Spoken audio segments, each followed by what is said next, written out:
সালেহা আপনি লিখেছেন গর্ভাবস্থায় চেয়ারে বসে নামাজ আদায় করা যাবে কিনা। আল্লাহ সূরা বাকারার 286 নম্বর আয়াতে বলেছেন, লা ইউকাল্লিফুল্লাহু নাফসান ইল্লা উসআহা, মানুষকে আল্লাহ তাআলা তার সাধ্যের বাইরে কোনো কিছু চাপিয়ে দেন না। ইমরান ইবনে হুসাইন রাদিয়াল্লাহু তাআলা থেকে একটা হাদিস বর্ণিত হয়েছে সহিহ বুখারীতে।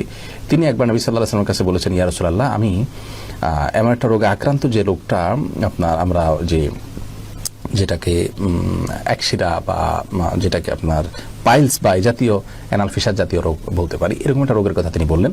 তখন নবী করিম সাল্লাল্লাহু আলাইহি ওয়াসাল্লাম তাকে বললেন, তিনি বললেন যে অবস্থা আমার সালাত পড়তে কষ্ট হয়। তখন তিনি বলেছেন, তুমি দাঁড়িয়ে সালাত আদায় করো যদি পারো, আর যদি না পারো তাহলে বসে পড়বে, আর না হলে তুমি কাত হয়ে বা শুয়ে পড়বে।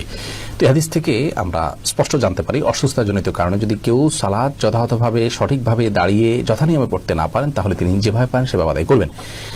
গর্ভাবস্থায় অনেক মেয়েরা খুব বেশি দুর্বল হয়ে পড়েন, শরীর ভার হয়ে পড়ে। এই অবস্থায় রুকু সিজদা উঠা বসা করাটা বিশেষ করে লাস্ট স্টেজে এসে অনেক সময় কঠিন হয়ে যায় এবং শরীরের যে ভারসাম্য আছে ধরে রাখতে পারেন না এবং পড়ে গিয়ে ক্ষতিগ্রস্ত হওয়া এবং গর্ভস্থ সন্তান ক্ষতিগ্রস্ত হওয়ার আশঙ্কা থাকে।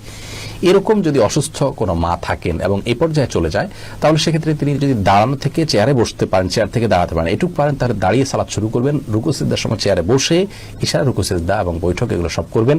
আবার পরবর্তী রাকাতের জন্য তিনি দাঁড়িয়ে যাবেন, যদি এটা তিনি করতে পারেন। আর যদি এটুকু কাজও তার জন্য রিস্কি হয় বা কষ্টকর হয় বা দুঃসাধ্য হয়, তাহলে সেক্ষেত্রে তিনি চেয়ারে বসেই সালাতের শুরু থেকে শেষ পর্যন্ত সালাত আদায় করতে পারবেন।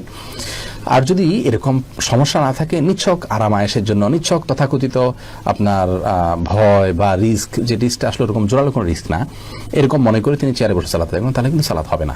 তার অবস্থাটা কতটা আপনার নিরুপায়ের অবস্থা সেটা আগে বের করতে হবে। যদি তিনি সত্যি নিরুপায় হন এবং রিস্কটা প্রবল থাকে উঠা বসা করে সালাত যথাযথভাবে করতে গেলে, তাহলে সেক্ষেত্রে অবশ্যই তার জন্য বসে সালাত আদায় করার সুযোগ আছে চেয়ারে।